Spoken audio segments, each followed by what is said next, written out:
Ang magkakapatid na takot sa tao ay tila bumalik na naman ngayon sa dati nilang sitwasyon.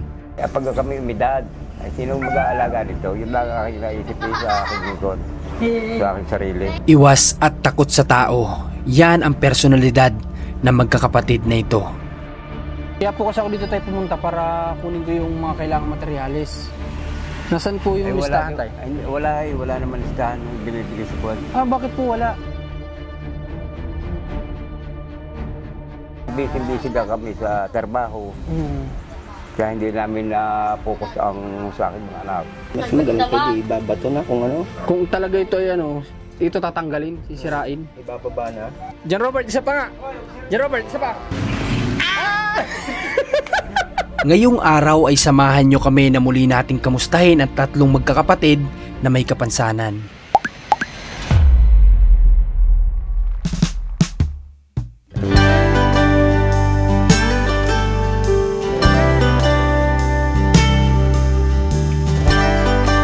Halos mag-aalas 12 na ng tanghali nang kami ay magsimulang magbiyahe at tila may nagbabadyang pag-ulan sa aming daraanan. Pero ganun at ganun pa man, hindi kami matitinag kaya tutuloy kami sa dapat naming patutunguhan. So guys, welcome back at andito naman tayo ngayon sa second location na pupuntahan natin o naka-schedule ngayong araw, which is dito po yun kala John Robert. Ito si John Robert di ba? Nakabang na kaagad sa atin dito. So, andito din siguro si... Anong pangalan nga ulit? Yung magkapatid, tay? Si Jezabel, tsaka si Jenny Lynn. Punta lang tayong Bicol, lumot na kaagad. Jan Robert, kamusta? Kamusta pa tayo? Yun. Yan yung talent ni Jan Robert, magpatunog ng motor. Hindi lahat kaya yan, ha? So, tara, dito tayo.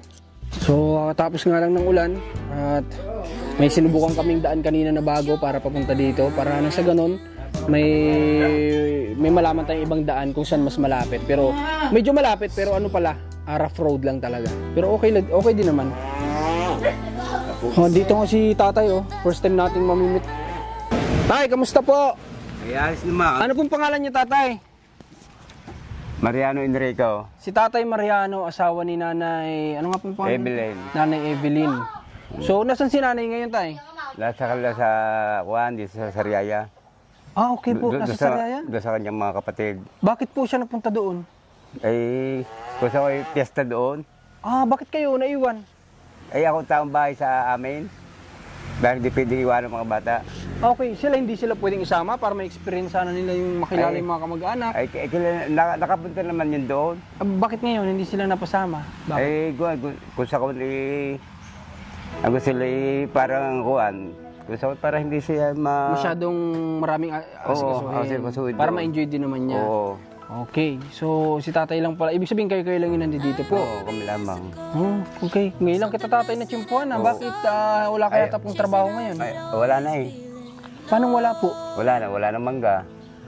Okay.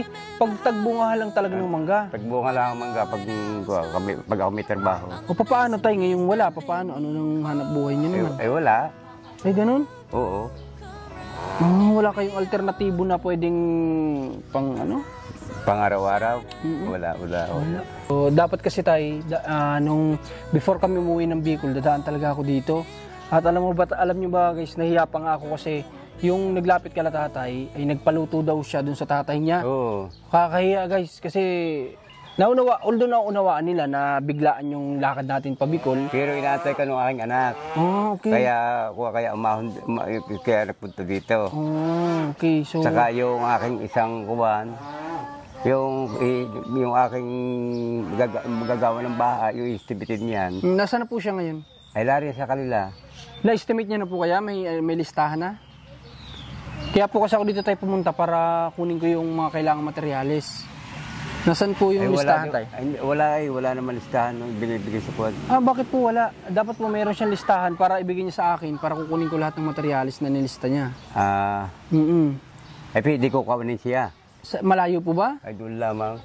May service ba kayong nagagamit para sa bike? Tapos siya, may magagamit pa siya papunta dito? Meron? Oo, motor. Sige tayo, sige, para makausap ko rin. Kasi yun talaga ang purpose natin guys, kaya tayo dito pumunta para makausap yung karpintero. Are. Ay, oo nga pala. Para makausap yung karpintero at malaman na natin kung ilang mga materyales yung kakailanganin para may pagawa tong kwarto nila Jenny Lynn, di ba? At yun nga lang, na-timing natin na wala si nanay, pero ando dito naman si tatay. First meet namin ni tatay ngayon. Kasi nga sabi ko, di ba, sana kapag balik ko dito, makita ko naman si tatay. So ngayon, nandiyan na, nakita na natin at mukhang mabait din si tatay. Okay, antayin natin yung karpintero at si tatay para makausap natin dito.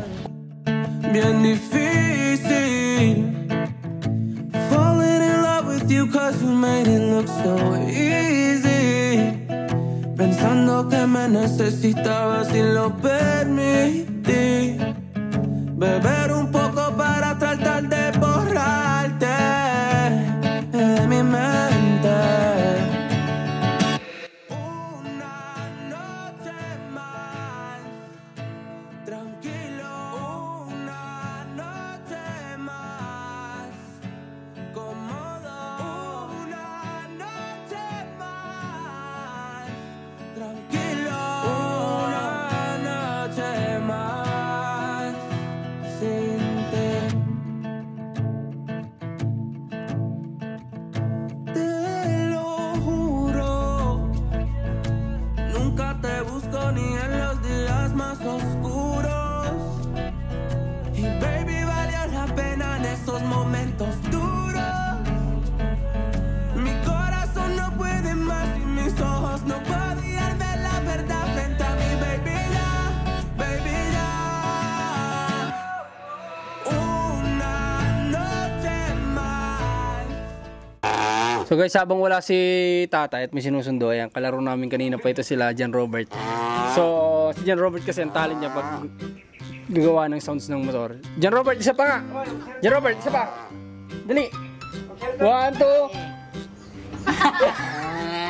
Isa pa, dali! Isa pa! Uy! John Robert! Oh, dali na, dito na, oh!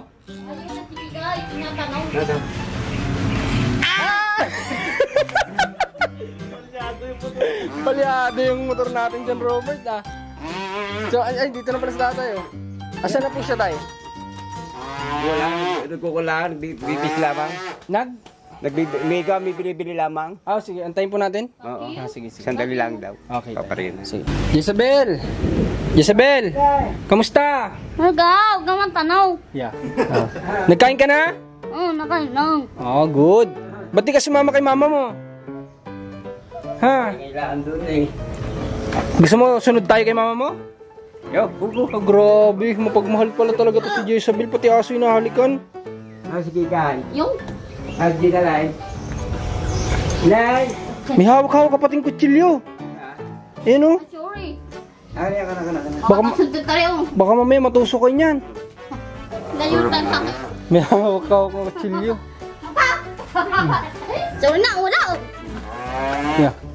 Kamusta naman po ang buhay? Ito. Yung pa rin dati. Tay, salamat pala kasi binigyan mo kami ng mangga nung nakaraan, ha? Hanggang ngayon, tay, kinakain namin. Napakasarap pala nun. Yung po ba, tay, tinuturukan, hindi sadyang pahinog lang sadya. Spray. Spray yun? Spray, ano? Mm. Napakasarap, tay, nung mangga na binigyan nyo. Pinahinog namin at ngayon, hanggang ngayon, kinakain namin.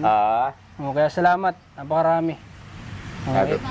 Tay, kapag ba ikaw namimitas ng mangga, pitas lang talaga. Oh, pitas hindi lang, kasama yung pagpapa-spray, hindi mo ginagawa yun. Ayaw ko na. Bakit? Matagal na akong ako'y edad ng ganyan. Ako'y bata pa, ako'y wala pang asawa. Yan ang aking hanap buhay, mag-spray ng mangga. Bakit kayo napaisip na tumigil? Ay ako'y nanghihina sa gamot. Okay. Bakit wala ba kayong safety mask? Mask. Ay kuwan pa rin. Ako'y... Pasok pa rin. Pasok pa rin. Buti hindi ka nagka-problema sa bagat, ay. Ay ako'y kuwan. Ako'y merong tinatama ng gamot. Merong ilang beses. Kaya ako'y tumigil na. Okay. So, o nga pala, tay, sana... Ngayong darating na Sabado ba, uuwi ba yung isa mong anak ulit? O hindi sigurado? Uuwi ba? Mga linggo. Okay. So, sana maunawaan niya tayo ha, na hindi kami nakapunta dito nung ano.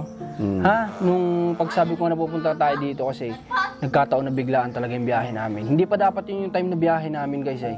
Dapat kinabukasan pa, dapat talaga nung time na yun pupuntahan ko pa sila para asikasuhin nga yung mga kagaya nito, yung pagpapagawa ng dingding nila.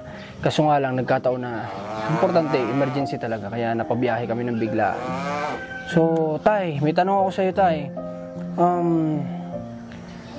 Kapag kagaya ng sabi ko kanina, kapag kagantong wala ng mangga, wala ng anihan, paano dito ka lang talaga sa bahay? Hindi, ako meron ding may baka ako doon sa ibabang inaalam ko. Okay. May paalaga sa'yo o sa'yo mismo? Paalaga sa akin. Paalaga. Oo. Paano naman ang kontrata doon? Paano ang bigay sa'yo? Ay di, pag halimbawa napaanak mo, ay di hati sa anak. Okay, hati. Kung halimbawa 5, Hindi, dalawat kalahati kayo. hindi, kabahak. Huwag gano'n. Ha? Kabahak. Yung halimbawa ay di, napaanak mo siya. Oh. Ay di, kuhan, hati kayo sa, yung hati kayo sa anak. Okay. Pag umanap. Sa, ibig sabihin ba, sa napagbintahan? Para napagbintahan. Okay, sa napagbintahan. Kung kumita ng 12,000, tig 6,000 kayo, ganun. Oo, gayo. Maganda din. Pero yung ganun ba, gaano katagal bago manganak? Matagal? Baka naman sobrang tagal naman. Taon? Okay. So, ang tagal yung bago mapakinabangan. Oo. Konting tiyaga nga lang talaga. Magaling sa walang na. Kaysa wala. Ano? Magaling sa At na least may walang- nakahanda na mapapakinabangan. Pero tay, Magaling mo. may bako, yung pagkukuha mo ng mangga, magkano ang bayad sa'yo? Ay kuhan, 600. Isang araw. Tumagal naman ng ilang buwan. Ay, wala buwan. Mga kuhan lamang, mga 15 araw lang kami. 15 days. Pero malaking bagay din pala. Ano? Oo, Malaking bagay. tulong din para sa inyo. Oo. No. Pero tay, itong mga anak mo tay, bakit na banggit sa akin ni nanay nung mga time na yun na hindi nyo nga man lang sila daw napating na ano? Ay wala akong, Patingnan. wala kaming, yung busy ka kami sa trabaho. Kaya hindi namin na-focus ang sa aking mga anak. Pero kayo tay, bilang ama, kamusta ang pakaramdam naman na nakikita mo po yung mga anak mo na ganito sila? Di naisip ko nga na pag kami umidad, ay sinong mag-aalaga nito? Yun lang ang aking naisip sa aking lingkod. Sa aking sarili. Ayun nga po tayo, yun din yung sinabi ko kay nanay, sa misis mo. Paano sila kapag dumating na yung Sabi time? ko, hari ka naman ako'y malakas pa aking katawan. At ako'y huwag lang pabayaan ng Panginoon. Hari nga rin subaybayan ko pa. Wow naman. Kasi guys, alam niyo yung hiling ni nanay, hindi birong hiling yun. Nung nakaraan na sinabi niyang, minsan ipinagpipray niya na mas mauna na lang itong mga anak niya sa kanya. Yung aming pinagpupulong ng mag-asawa nga. Di ba? Masakit para sa magulang kasi yun. Na ipag-pray mo na sana kunin na lang ni God yung mga anak niya kasi nga alam nila na kapag silang naunaw, may iwang kawawa talaga itong mga bata. Oo. Di ba? Bakit wala bang kamag-anak na willing gampanan yung, alam mo yun, yung pagiging kahit kamag-anak na lang para sa mga ito kung sakali man dumating na yung time natin? Wala bang willing, wala man lang nag-o-offer sa inyo na kapag nawala kayo, kaming bahala sa mga anak niyo? Wala bang ganun? Wala. Wala dito. Kung mayroon man lang kahit isa sa kamag-anak niyo, di ba? Na huwag kayong mag-alala, kaming bahala. Walang gayon. Yung kung sila meron kabuhaya, baka pa. Kasi yung kuya nila, mahirap ding asahan. Oo, talaga. Di ba? Kasi yun, mag-aasawa din yun. Oo. Di nalaman ko, bahala na ako. Nakakawa yung aking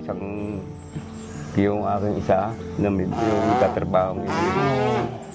Kasi sigurado ako kapag dumating man sa point na yun, hindi niya rin kasi pababayaan to, hindi niya gugustuhin pabayaan to mga kapatid niya, di ba? Yun nga, yung alam ko. Baka mamaya mauwi po hindi mag-asawa yun, sa kakasikaso sa mga tao. Oo, Di ba? Baka magagalit yung dalawang mag-asawa. Oo. May asawa na ba siya? Wala pa. Okay. Alam ba, pag mag-asawa Pag mag-asawa, baka kapag hati yung atensyon, baka mag-agawayan nila. Hari nga, maunawaan naman ng Magiging asawa. Maganda pag ganun. Asawa ni June, pag gayon. So, yun. Sa mga panood nito, baka isa sa inyo maging asawa ng anak ni tatay. Sana unawaan nyo yung obligasyon niya rin sa mga kapatid niya. Dapat open kayo. Ang maganda din sana doon sa anak nyo kay June ba? Kay June. Kay June. Maging open siya sa magiging kapares niya sa buhay na hindi ko pwedeng pabayaan mga kapatid ko, tanggap mo ba, ganito ganyan, di ba? Kapag kami usap, nasa pag-uusap naman yan tayo, di ba? Oo. Nasa pag-uusap na mag-asawa yan ay. Pero malaking obligasyon talaga to guys. 3 yan ay. Hindi yan biro. Di ba? Talagang narikuan. Kunting tiis nga lamang. Paano tayo kapag dumadating yung point na ganito na wala kayong hanap buhay? Paano ang pang-araw-araw? Meron naman sa akin na kumandi, meron din na nagbibigay din yung kanyang yung mga pensa ni kuan nung ina niyan. Mga kamag-anak nagbibigay. Kahit pa paano. Kasi ikaw tayo, ilang taong ka na ba? Ako'y kuan. Ako'y 58 ako. Oh, may edad na rin pala si tatay. Magsi-60 ka na pala. Ako'y Malapit na. Malapit mag-birthday ako June 3. Okay. 59 ka na nun. Hindi, 58. 58 pa lang. Oo. Sa darating na birthday mo. Oo, So may 2 taon pa bago ka mag-60. Grabe. Kasi minsan tayo, naiisip ko lalo kapag ka ganito, itong mga anak mo, mamaya hindi natin mamalayan, di ba? Mamaya tatakbo-takbo dyan sa kalsada. Kaya kailangan bantayan talaga. Pag umalis ang isa, ay di ako nakakuha. Ako nakabantay diyan. Pag naman ako umalis, siya ang ina nakabantay. Hindi maaring maghapon sila mga wala kasama yung mga yan. Okay. So yun din yung isa sa iniisip ko kasi guys. Kasi kung dumating man yung time na yun na nanay tatay, itong mga to, hindi ito pwede na yung walang laging mata nakatingin. Di ba? Oo, sa Ayun pula yung yung mga ibig ko yan. sabihin guys. Sa pula yung mga bata pa naglabada ng iyo, kanyang inanin niyan. Ako ang taong bahay. Okay. Siya ang naglabada trabaho. Tay, ikaw ba may idea ka anong pinagmulan bakit nagkaganyan sila? Eh wala naman akong kundi, wala naman akong... Wala talaga kang idea kahit... Oo, kaya baka sa kukuha. Sabi ko, baka pa sa akin, baka gusto pa kuha. Baka iba ng bait. Gusto ko mag-iba, yung pa rin ang nalabas. Kaya ko na nga ako, sabi ko, ibig sabihin mo, nagbabaka sakali ka na maging normal pa, Oo. na magbago pa. Magbago pa. Pero lumalaki, ganun at ganun pa Kaya rin. yung pa rin. Okay. Grabe. Alam mo tayo, nangihinayang lang din ako sa mga anak mo na dapat kasi nasa paaralan na sila eh. Di ba? Dapat na malapit na sana kayong makaginhaginhawa. Sa totoo lang, di ba? Yan yung mga... Oo, kasi kung ito lahat nag-aaral at makapagtapos sila ng K-12 man lang, tapos magtatrabaho na sila lahat, magiging kahit pa paano magaan na yung buhay yun ni nanay. Makapagpahinga na, di ba? Oo, totoo yun guys, kasi kung itong 3 to ay makatapos, 4 na sila magtutulong-tulong para matulungan yung nanay at tatay nila, mabago-bago yung buhay. Kaya nga lang, ganito. Ito. Nay, bakit napansin ko, bakit parang may kausap siya? Sadya yung ganun. Sadya siya gayon. Pero sino kausap niya ng mga oras niya? Ayaw ko kanya kapatid daw. Ayaw daw pumunta dito. Okay. Yan mo na doon. Yan mo na. Yan mo na siya. Hoy! Murid ka! Oo. Nagagalit yung panganay. Matanong. Grabe. Sige tayo, ganito. Ako tayo ay gusto kong kahit paano mapaayos nga itong ano nyo, no? Kaya nagbalik ako dito para masikaso ko naman yung mga materyales para yung magpapanday, makapagsimula na. Na tayo? So, yun po ba ano nyo ba yung karpintero? Kakilala pinsan, okay. Pinsan naging yung asawa noon. Okay. Opo. Bakit, may isa pa ako sa yung tanong tayo. Buti na okay sa iyo na si nanay ay hindi kayo magkatabi na tutulog. Ay, ala sila paano makakondo na sira na yun, di ako din na. Ko na video ko na. Ibig sabihin mo, dahil kailangan ni nanay samahan yung mga anak mo. Oo, tsaka yun, Pero pag gabi ba, hindi mo lang namimiss si nanay nakatabi? Wala, hindi na Wala na, kasi nasa edad na ganyan. Oo. Ganun ba talaga? Nawawala? Pero hindi naman nawawala yung pagmamahal. Hindi naman nawawala. Hindi nawawala. Kumbaga, mas nauunawaan mo lang na kailangan siya ng mga anak mo. Ano? Pero kaya gusto kong mapaayos tong bahay mo para magkatabi na ulit kayo matutulog. Kasi pwede na nilang ilak yan, di ba? Oh. Ganyan. Okay, so wala pa ba yung karpintero? Ano bang binibili niya tayo? Binibili lang doon sa tindahan siya eh. Okay, so May antayin motor man siya. May motor. Antayin ko guys yung yung karpintero kasi gusto ko talaga makausap ngayon at yun naman talaga yung pakay natin kaya tayo dito pumunta makausap yung karpintero. Ngayon nga lang wala si nanay, di bale. Mamaya pa ang dating noon. Sige, antayin na lang natin. Ito pala tayo pinagtitirikan ninyo. Sa kaninong side ito may pagmamay-ari na kamag-anak? Sa iyo o kay nanay? Sa amin, sa aking magulang. Ito? Sa magulang mo? Mm. Bakit hindi sa iyo? Ano sa iyo? Ay, gawa na kami tatlo pang magkakapatid dito. Okay, na maghahati-hati. Mm. Ibig sabihin hindi pa ito na-divide. Hindi pa. Okay. Kumbaga hinaya lang kayo nung iba mong kapatid na kayo muna yung nakatirik dito. Oo. So, may ano pala sila tatay dito kahit pa paano? May parte din pala sila. Sabi ko ako din na. At ako Oo, kasi nandiyan na yung bahay ninyo. Ari din na lang ako. Bahala na kayo sa paparoon. Oo. Okay. Nakikita ko din naman na masipag din naman si nanay. Nagtatanim, di ba? Oo. Nag-aalaga sa mga bata at si tatay naman yung naghahanap buhay kapag ka meron. Ayan, talong. Gusto niya ba? Tay, may matanong pa ako sa iyo. Ano po bang negosyo ang kaya mong i-handle, tay? Tatay, sagot na salita ka. Hindi matanong. Ano po ba ang ano po ba? Nagagalit yung anak mo tayo sa iyo? Huwag kumay yan. Kaya, wait na tanong. Yan ako. Okay, ito na yung karpintero. Sagot naman. Okay, dito na. Ay. Usapin natin. Nasalita eh. Wait. Magandang hapon, kuya. Bali, may estimate ka na ba nito na na materyales? O i-estimate pa lang? I-estimate pa lang ho yan. Wak. Okay. So, pwede namin makuha ngayon? Yung estimate, sige. Papalitan yung ito ang isang buong na ito, mapalitan ng dingding pati yung pangsahig. Wala ho. Hindi na rin magkakaig. Oo, hindi na ari yung kahoy na pagpapakuan.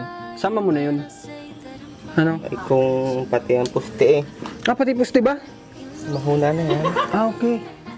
So kapag ito ay anong pwedeng gawin dyan? Ay mas magaling pwede ibabato na kung ano. Kung talaga ito ay ito tatanggalin, isirain. Ibababa na. Wala nang taas, kapantay na lang. Sige, kahit na bigyan mo ng half body, di ba? Kahit na lagyan mo ng, agad to 3, ganyan, tapos lagyan na natin ng Pwede yun. Pwede mangyari yun. Para pagka half body, matagal din daw ay. Ito, Mas mabilis gawin ng saminto. semento. Hindi nasalita ka pa. Oh. Hiwa ng half Ayaw body. nga. Hindi kahoy pa rin ang panggilid. Parin ka nga. Ay dapat diretso na miski Sinatra. Iba-iba naman. Okay, sige. Estimatean mo ako, kuya. Tapos ganito na lang. Si nanay nakakakontak sa akin. I-estimate mo, kuya. Tapos i-send sa akin ni nanay. Ang gawin mo na lang, kuya, since ang matutulog lang kasi dito yung 2 dalaga. Kahit hindi na siguro sobrang ganito kalaki. Bigyan mo na lang sila dito. Kasi dadalawa lang naman sila matutulog dito ay masyadong malaki para sa 2 tao. At least ito naman, darating naman yung time, usap naman na ito ni tatay sa kanya mga kapatid na kanya talaga tong side na to ay. Kaya hindi naman siguro magiging rason na kahit na medyo litlitan tong kwarto ay mapapa sa iba itong mabaho, ba? Sagot. So, yun na lang. I-estimate mo na lang tapos pasend sa akin yung para mabili namin materyales. Kung ano? Okay. Sige. So, sa tingin mo, sa tansya mo, kuya, mga ilang weeks abutin kapag ginawa? Hindi natatanong. Yung tumayo ka. Hanggang 2 linggo yan. 2 linggo. Ayaw. So, sige.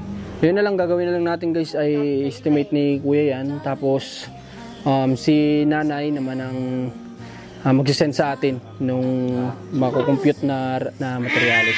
Ito guys, walang sponsor, walang sponsorship.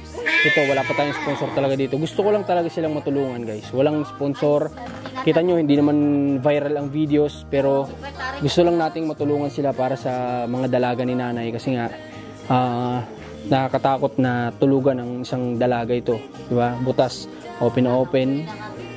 Para sa magkapatid, tutulungan natin na mapagawa, di ba? Si John Robert, di ko alam kung saan yan tutulog. Dito yata natutulog si John Robert sa sahig Ay, dito sa sala. May ilang minuto, Mac? 17 po, pero may cut pa po to. Sige. Okay. Sige tay, ganun na lang ha tay. Ganun na lang, antayin ko na lang message ni nanay. Pagdating ni nanay ha. Tapos send ka mo sa akin yung picture nung estimate. Ha tatay? Sige. Sige. Pag in-estimate ni kuya, nasa papel naman yun. Tapos picture ni nanay, send sa akin. Okay. Sige. Sige kuya, salamat. Tara. Sige po. Sa ngayon ay nagsusukat na yung karpintero dito sa bahay nila Jezabel. So sa lahat po ng gusto rin magpaabot ng tulong para sa kanila financially, ay pwede po kayong kumontak sa amin sa Marcos TV channel. Sa description po yung ating page. Pwede kayo dyan mamili kung kanino nyo gustong i-message, kay Commander, sa akin. Pwede kayong magsabi para sa tulong na gusto nyo rin ipaabot dito. So kagaya na sinabi ko kanina, wala talaga po itong sponsorship gusto nating ipagawa sa kanila. Sa abot lang ng mga kaya natin ay kung ano yung kaya nating itulong. Okay? So si GM, tatanungin ko GM, anong masasabi mo sa sitwasyon nila ng magkakapatid? Grabe po, hindi ko po ma-imagine na posible po pala yung ganyan, no? Na yung sunod-sunod pa po sila. Di ba? Ganyan po yung sitwasyon. So ang nakakapagtaka, paano nangyari na lahat silang ganun? Di ba? Yung may isa, usual yun, di ba? Na nangyari minsan sa isang pamilya, may isa talaga. Pero yung tatlo na pare-parehas, di ba? Parang hindi, parang magkakapatid na magkakasunod pa. So parang nakakapapaisip ka anong reason, di ba? Parang ganun. So si JM ay, ito yung first day niya. At ano naman yung masabi mo na sa first mission natin? Medyo, yun po, masaya po, pero at the same time din po, nakaka-pressure din po. Nakaka-pressure. Lalo po, first day ko po, first time ko rin po. Okay. So, syempre, first time. At saka, ang kailangan natin ay syempre yung mabuild din natin yung ni JM, yung confidence. Kasi nga, siya ay may pinagdaanan din sa, yung nagkaroon siya ng mga insecurities. Kwento niya sa amin kanina. So, kailangan mawala yun at maging confident ulit siya sa sarili niya. Kasi walang dapat ikahiya si JM, ay gwapings, matangka, di ba? May talino, may sipag. So, yun. Maraming salamat ulit sa lahat ng sumama sa mission namin na ito. At syempre sa cameraman kay Mac ay salamat din. At ayun nga lang, malapit na yung pasukan. Kaya talagang magiging limited na yung pagsama sa amin. Pero ewan ko, baka di ko na pag-aralin niya. Huwag ka na mag-aral, sumama ka na lang. So hindi pwede, kailangan edukasyon. So yun, maraming salamat ulit. Supportan niyo Commander Marcos, Renz TV. Ingatan nawa kayo ng Panginoon sa araw-araw. God bless po.